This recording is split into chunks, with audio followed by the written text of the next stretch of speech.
बरं, शेणाने जमीन सारवण्याची ही प्रथा शेकडो वर्षापासून म्हणजे आपल्या ज्ञानेश्वरांच्याही आधीच्या काळापासून चालत आलेली आहे बरं का.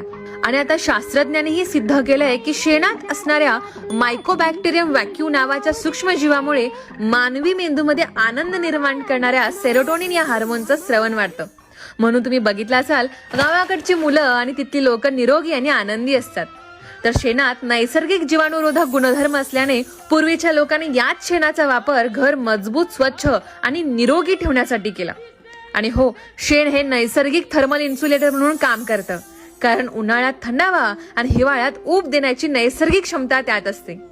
आणि आपल्या संस्कृतीतही शेणाला पवित्र मानलं जातं बरं का. म्हणूनच सणासुदीला किंवा पूजा कार्यापूर्वी घर लिपण्याची प्रथा आहे. आता प्रश्न हा पडतो की शेकडो वर्षापासून चालत आलेली ही प्रथा येणाऱ्या 30-40 वर्षात टिकेल की लुप्त होईल?